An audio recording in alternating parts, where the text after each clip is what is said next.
खुलुमबाय लोगोफोर, नोंथांमोनखौ दिनैनि मोनाबिलिनि रादाबाव बरायबाय। नोंथांमोननि थाखाय गुसुं समनि गेजेराव लाबोबाय गोनांथार रादाब।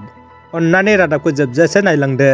गिबि खौराङाव दङ, बर' सावथुन दिहुनगिरि आरो फावखुंग्रि रिया ब्रह्मआ दुखु फोरमायना रायजोफोरनि हेफाजाब नागिरदों।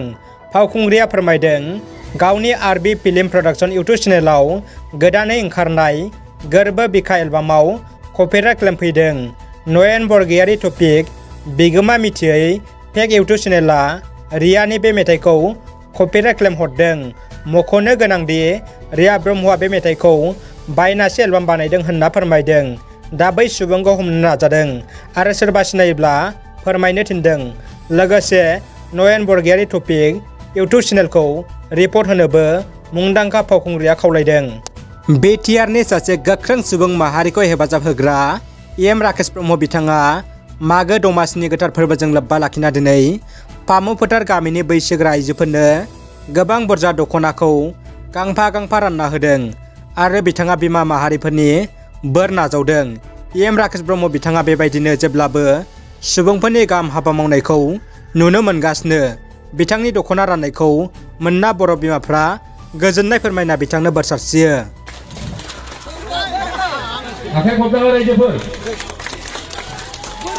बैसोगोरा मानसिया खुलुमनो मोना। जोंहा जयन्त आदानि बिमा आयं आखाइ खबनानै हो। बिनि उनावहाय दङ प्रबिन बर'नि बिमा बासन्ति सरगियारि।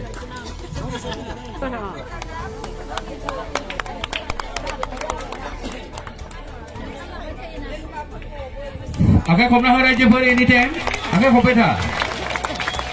दिनै फुंबिलिनि गोथार समाव रामफल बेलगुरि बर' थुनलाइ आफादनि 60थि बोसोरसालिया जथुम्मा अक्ट' 29 आरो 30 जानुवारियाव जानो गोनां गाहाय खुन्थियाखौ खावसि बाजार सान्थिपुर गामिनि फोथाराव 8 नं दतमा बियाबनि बारग' एमसिएलए आरो आथिखालनि TCLCC चेयारमेन बिथां ज्योतिरेन्द्र ब्रह्मआ गायसनो आरो खुंफुं आफाद आरो ओनसोलनि दैदेनगिरि रायजोफोरा बाहागो लायो।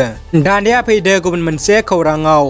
गंसे मोजां दालां गैयैनि जाहोनाव जोबोद जेंनायाव गोग्लैनांदों गसाइगाव महकुमानि सिङाव थानाय बालांगा गामिनि रायजो राजाफ्रा।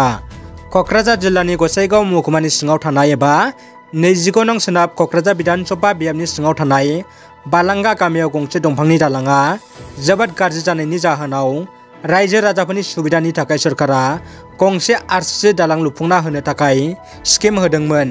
नाथाय रायजो राजाफ्रा फोरमायनाय बायदिब्ला दिनैसिम 4 निफ्राय 5 बोसोर बारलांबाय, आरसीसी दालाङा थंनै खुन्थियानिल' महर नुनो मोनबाय। आबुं दालाङा दिनैसिम महर मोनासै। जाहोनाव बालांगा गामिजों लोगोसे खाथि खालानि गोबां गामिनि रायजो राजाफ्रा बे लामाजोंनो एबा बे दालांजोंनो थांलाय फैलाय हान्था मेला खालामनायाव जोबोद जेंनायाव गोग्लैनो गोनां जाबोदों। ससियेल मिडियायाव गोसारदों बर' आइजोनि बे भिडिअ'आ। थावनिखौ मिथिनो मोननाय जायाखै। बिफां सायाव गाखोना बे नुनाय आइजोआ बन दानदों। मिथिनो मोननाय बायदिब्ला आइजोफ्रा मागो दमासिनि पिकनिक जानो फैदोंमोन। नाथाय बिसोरो बन लाबोनो बावनायाव आइजोआ दंफाङाव गाखोना बन दालाय दानो। बे भिडिअ'आ दायो समाजारि बिजों फेसबुक, व्हाट्सएप, इउटुब जेरावबो भाइरेल जादों। बिफां सायाव गाखोना दंफां दाननाय खामानिया आइजो माहारिनि थाखाय गोरलै नङा। बेखायनो बे भिडिअ'आ भाइरेल जादों। बिटिआरनि एम दावबायसा बर'आ MGNरेगानि जोहै फानेसिलि PCDCनि सिङावहाय दाब दाब जायगायाव मोनद' बायदि रोखोमनि खामानि मावफुंनो थाखाय अन्थाइ खाम्फा गायसनना खामानिखौ मावफुंनो बेखेवो। दानिया फैदो जोबथा खौराङाव। गोजोनथाव खौरां, मसलपुराव बारग' NDP केडारफ्रा आबाद मावनानै रांखान्थियारि जांख्रिथाय लाबोदों। आबाद मावनानै जाफुंसार जानो सिमां सुजुदों बारग' NDP केडारफोरा। सिलाइ हमनायनिख्रुइ आबाद मावनानै रांखान्थियारि जांख्रिथाय लाबोनायासो गुबै, बे बाथ्राखौ बुंदों NDP केडारफ्रा। जायखिजाया लाइमोनफोरानो सिलाइ हमनायनि सिमां दासुजु।